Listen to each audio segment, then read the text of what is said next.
Olivier Jardet, qui a organisé cette séance. Et tu as trouvé un modérateur. Jean-François Mercier. Voilà. Jean-François Mercier, qui va venir modérer. Voilà. Donc, c'est une séance, c'est un sujet qui est important, qui n'est pas spécifique à la médecine ou à la chirurgie, mais qui concerne beaucoup d'entre nous, soit comme experts, soit comme consultants dans une société ayant trait à l'activité médicale ou pharmaceutique, ou les deux. Et je pense que ce que nous allons entendre va nous éclairer et va nous apporter beaucoup, et dans l'idée qu'en tout cas que les liens ne puissent pas devenir des conflits. Monsieur le Président, vous avez eu au cours de l'année dernière le résumé de ce qui a été fait pendant 10 ans. Et donc, nous sommes contents et on remercie l'Académie de pérenniser cette séance annuelle qui est seulement début janvier. Et remerciements à Henri Judet qui a permis la création de cette section, et également Iraj Ganjbak, et surtout Iraj Ganjbak, avec lequel nous avons fait un superbe binôme pendant 10 ans. Donc, juste pour vous dire que maintenant, on souhaite bon vent à la nouvelle équipe, et je remercie Olivier Jardet d'avoir accepté de prendre cette nouvelle direction.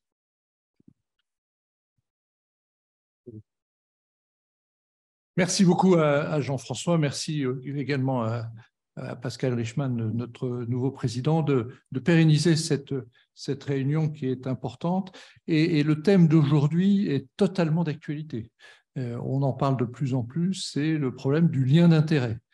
Alors, il ne faudra pas non plus aller trop loin, mais c'est vrai qu'il y a une question qui est posée aussi bien au niveau médical qu'industriel, voire politique. Alors, je me suis amusé un petit peu à regarder la définition du lien d'intérêt, c'est recouvre les intérêts ou activités directes ou indirectes, passées ou présentes, d'ordre patrimonial, professionnel, familial de la personne en relation avec l'objet de la mission qui lui est conférée. Et donc, vous voyez que c'est assez large parce que ça regroupe à la fois au niveau professionnel, au niveau familial et au niveau, je dirais, pratiquement amical. Et il ne faut pas que ces liens d'intérêt aboutissent à des conflits d'intérêts.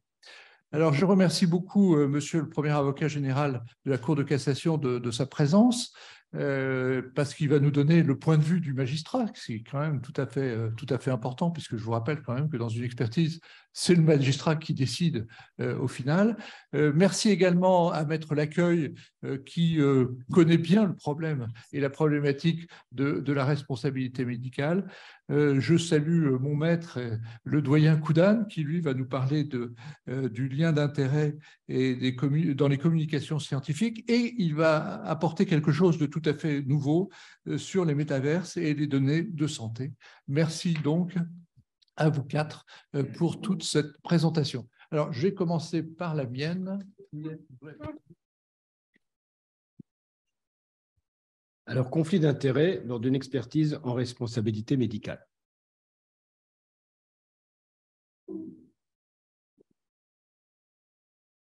Oui, alors il y a des textes fondateurs.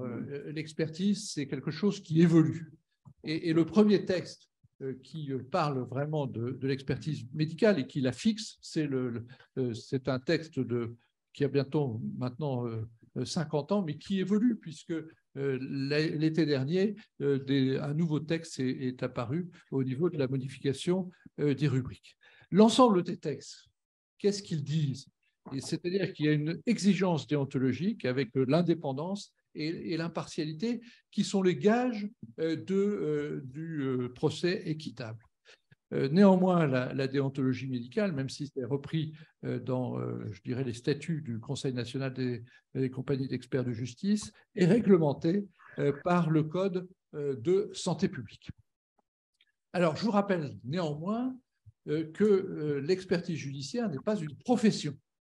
Ce n'est pas du tout une profession, puisque l'expert est un auxiliaire de justice et il va donner simplement un avis technique. C'est-à-dire qu'il va être le huissier de ce qui s'est passé et il va donner son avis en tant que chirurgien, et en aucun cas on va lui demander de donner un avis juridique, puisque ce n'est pas du tout notre rôle. Alors, il existe actuellement 4 types de listes.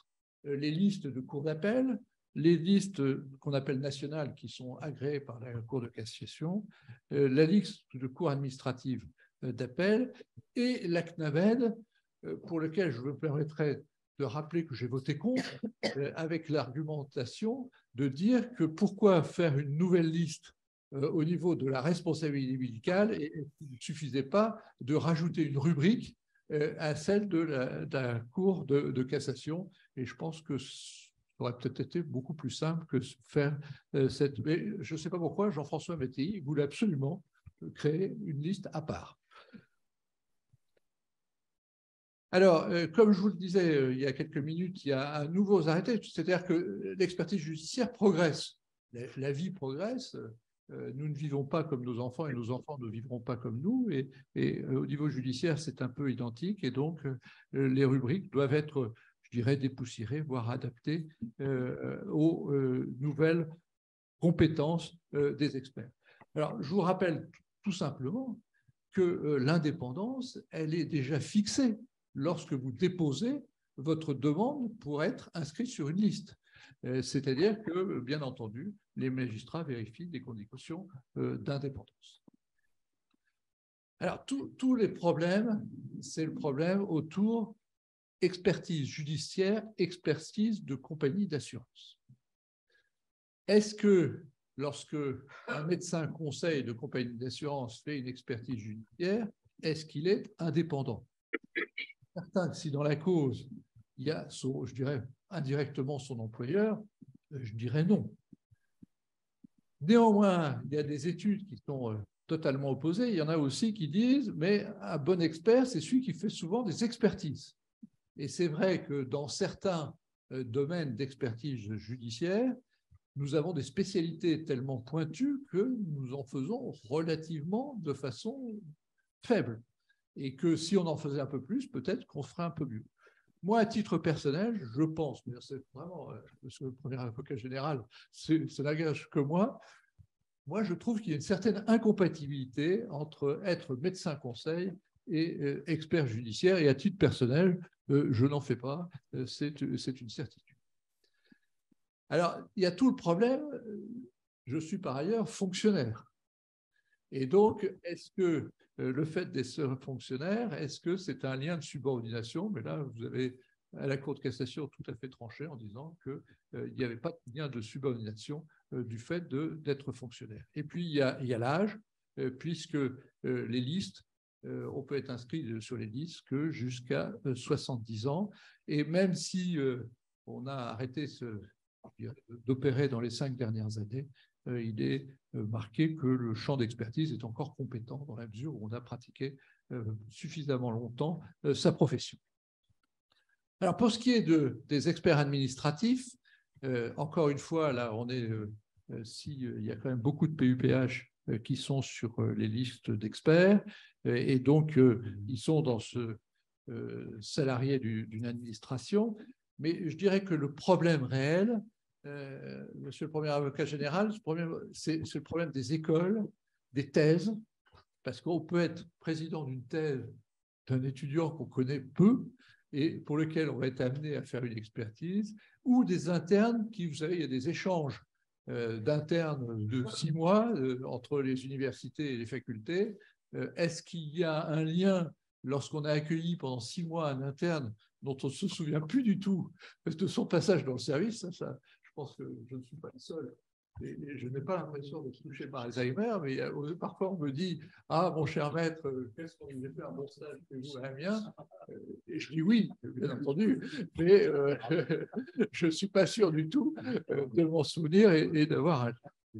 Alors, il y a tout le problème, et je pense que le doyen Koudane en parlera, des syndicats et des organisations professionnelles, puisqu'il y a eu en cour administrative d'appel un jugement qui a donné un résultat qui peut paraître un petit peu surprenant. C'est au niveau du CHU de Nancy, et donc c'est un CHU, mon cher Henri, que tu connais bien, puisque tu l'as présidé pendant de nombreuses années, dans lequel, effectivement, un neurochirurgien était membre de la même association professionnelle et avait fait un travail scientifique, mais multicentrique. Donc, est-ce qu'il y avait vraiment un lien entre la personne pour laquelle il y avait l'expertise et l'expert. Néanmoins, la Cour administrative d'appel a cassé l'expertise du fait de ce lien possible, ce qui est possible, tout est dans les possibles, mais n'a pas du tout discuté du fait du statut de fonctionnaire.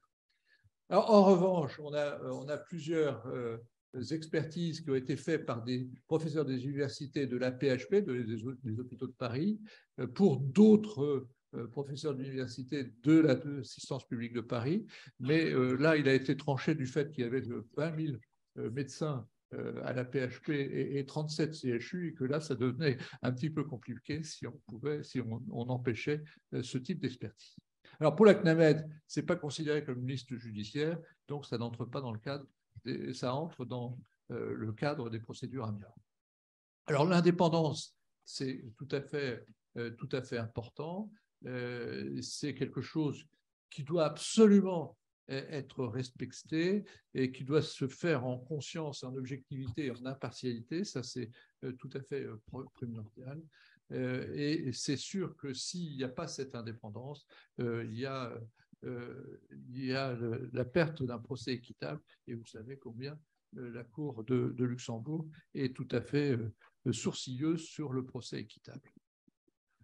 Alors, il y a tout le problème des experts fonctionnaires d'un CHU ou d'un hôpital par rapport à leur administration. Il y a une autorisation de réaliser des expertises, et le plus souvent, elles se font dans les hôpitaux ou les CHU, puisque même les psychiatres en font dans les prisons. Donc, vous voyez que ça peut aller assez loin. Ça peut être réglementé. Il y a une ordonnance qui envisage 2 demi-journées par semaine. Je vais vous dire franchement, je pense que personne n'a jamais vérifié ou quantifié le nombre d'expertises faites par les PUPH. Il faut bien dire non plus qu'on n'en fait pas tant que ça. Si vous voulez, on a quand même des spécialités très personnelles, très, très pointues, qui fait que les magistrats sont contents de nous avoir parce que c'est du problème spécifique, ce qui est différent des médecins de conseil d'assurance qui font, je dirais, de la traumatologie, excusez-moi, j'allais presque dire de la bobologie, mais c'est quand même des accidents, je dirais, plus de la vie quotidienne ou des accidents de voiture n'ayant pas des conséquences tout à fait majeures. Néanmoins, ce qu'il faut retenir, c'est qu'il faut absolument savoir se récuser au moindre doute. Et je dirais, dès l'instant qu'on se pose la question « est-ce que j'ai un lien d'intérêt ?» il faut se récuser. J'ai une petite… récemment, j'habite dans un immeuble, un petit immeuble à Amiens de 35 rue Saint-Fucien, et on m'a demandé d'expertiser quelqu'un qui habitait dans le petit immeuble d'à côté, c'est l'immeuble de 6 appartements, donc vous voyez, c'est tout petit, qui était au 37. Je me suis dit, je ne le connaissais pas du tout. Mais je me suis dit, est-ce qu'à un moment, on ne va pas me dire, ah, mais attendez, vous habitez au 35 et lui, il habite au 37, c'est un petit immeuble, tout ça, vous êtes croisés. C'est vrai que je l'avais croisé, je l'avais salué, mais je ne savais même pas son nom. Par précaution, et je voudrais bien avoir votre avis, monsieur le premier avocat général, je me suis récusé. Je me suis dit, je suis peut-être attaquable, rien que par mon adresse personnelle par rapport à celui que je dois expertiser. Bien entendu, lors de l'expertise, il ne faut pas raconter sa dernière chasse avec l'avocat et son dernier voyage avec le médecin conseil dans lequel on s'est fait bronzer et pour lequel on a d'excellents souvenirs. Ça, c'est quand même tout à fait dommageable à l'expertise et insupportable, je dirais, et qu'il faut toujours garder une certaine empathie vis-à-vis du patient, et s'il est là pour se faire évaluer ses séquelles, qui a des conséquences souvent majeures au niveau de sa vie professionnelle et familiale, et donc il faut complètement la respecter. Chaque fois qu'on demande un renouvellement sur la liste d'experts, on remplit un formulaire justement sur l'indépendance, de son indépendance et ses éventuels liens. Chaque fois qu'on a une mission d'expertise, les magistrats nous demandent si c'est possible et s'il n'y a pas de lien, il y a de lien avec la future personne expertisée.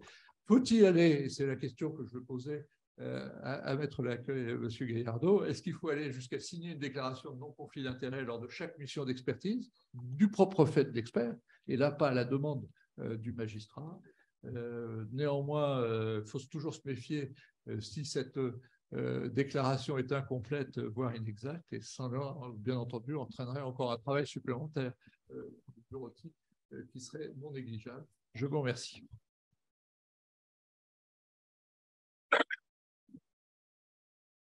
Merci Olivier, c'était très clair. Donc c'est ouvert à la discussion. Moi, je dirais que le lien, on se le pose quand même pratiquement à chaque fois qu'on reçoit un dossier. C'est un triangle entre l'expert, le chirurgien qui est souvent membre de la même société savante et qu'on a sûrement croisé ou qu'on est susceptible de croiser régulièrement, et puis le médecin conseil, qui en général est de la même discipline, la même spécialité et dans la même situation de société savante. On se connaît très souvent, d'autant que c'est fait en région où on est amené à se croiser régulièrement dans des réunions scientifiques. Donc, de mon point de vue, on se pose la question à chaque fois. Si à chaque fois il faut en répondre non, je pense qu'on va bloquer un certain nombre de dossiers en progression. Donc ça reste flou. Pour moi, est-ce qu'il y a un commentaire particulier à faire? Oui, oui, pardon.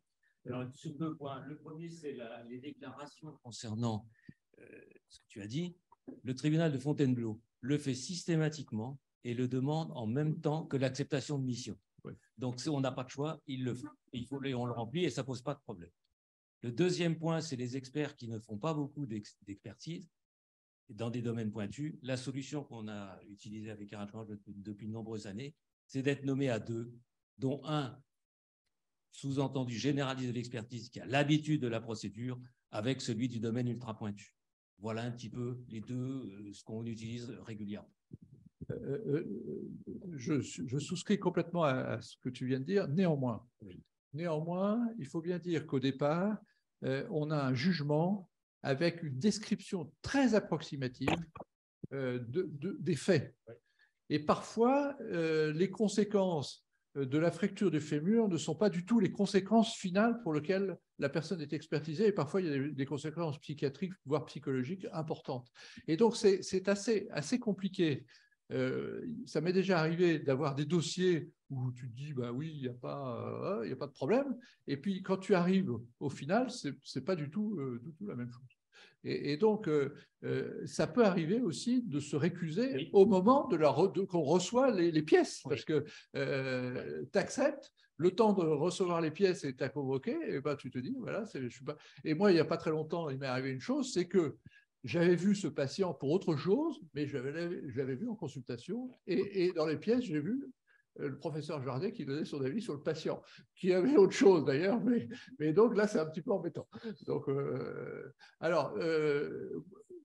je vais te dire franchement, à titre personnel, Maître Laccueil le sait, les sapiteurs, c'est dur. Oui, c'est pas facile à gérer. C'est très dur à gérer. C'est pas facile. Et monsieur le premier avocat général, vous bouchez les oreilles, les sapiteurs psychiatres. Parce que déjà, il y a des délais impossibles et donc c'est compliqué. L'expertise à deux, peut-être, mais il faut qu'il soit co-expert et qu'on rentre en même temps le même rapport et pas qu'il y en ait un par rapport à l'autre parce que sinon, ça met des délais pas possibles pour les justiciables et pour la justice. Une question. Est-ce que tu as des exemples où certains experts ont finalement été récusés, voire débarqués même de leur qualité d'expert parce qu'ils avaient exercé leur fonction avec un conflit d'intérêts qui a été dénoncé par les plaignants, les victimes, qui ont dit mais comment ce chirurgien est manifestement un conflit d'intérêts qui n'a pas été signalé. Il me semble que Henri Coudane m'avait cité un cas récent. Henri a répertorié, et c'est d'ailleurs l'objet de sa communication. Donc, c'est l'objet de ta communication. Mais on peut. Donc ça existe. Il y a quand même un certain nombre de cas où ça déborde, quoi. Albert Claude, il faut bien dire qu'on a deux parties. Il y en a une qui va te trouver un excellent expert et l'autre qui va te trouver un très, très mauvais expert. Et donc, ça dépend de tes conclusions, si tu veux. Et donc, il y a forcément une des parties qui ne sera pas contente. Ça, c'est le principe. Il y a une solution dans ces cas-là, c'est qu'il laisse faire l'expertise. Si ça lui est défavorable, il dit il y a une incompétence. Oui, entre-temps, il y aura quand même eu, il y a un pré-rapport et il y aura eu les dires auxquels tu auras répondu, parfois de façon claire.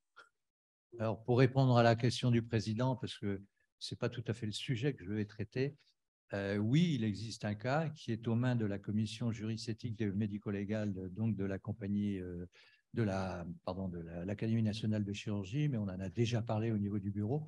C'est une grosse affaire médico-légale qui impliquait un chirurgien dans une ville siège d'une cour d'appel de France, bien sûr, mais je ne dirais pas, mais enfin c'était dans les gazettes, donc je peux dire que c'était à Grenoble.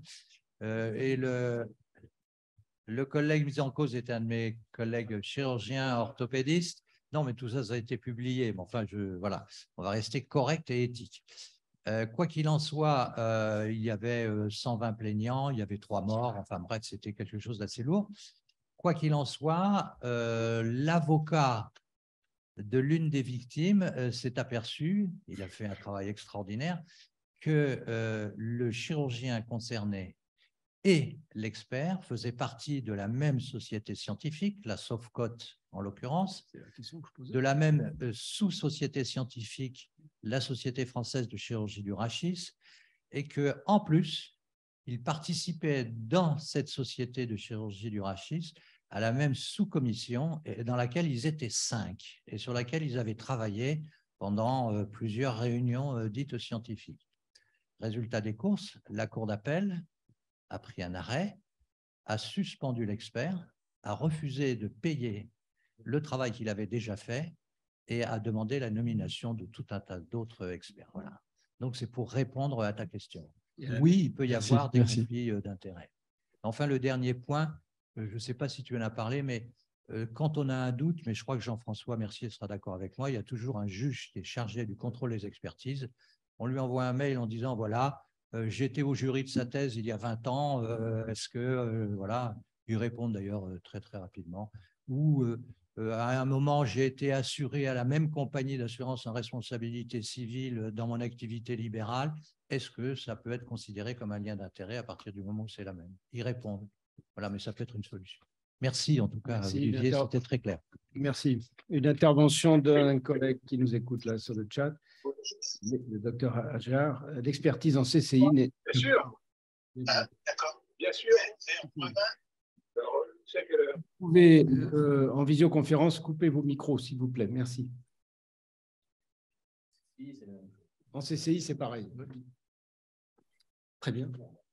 S'il n'y a pas d'autres questions, bien. J'ai appelé Maître Laccueil Maître pour le point de vue de l'avocat.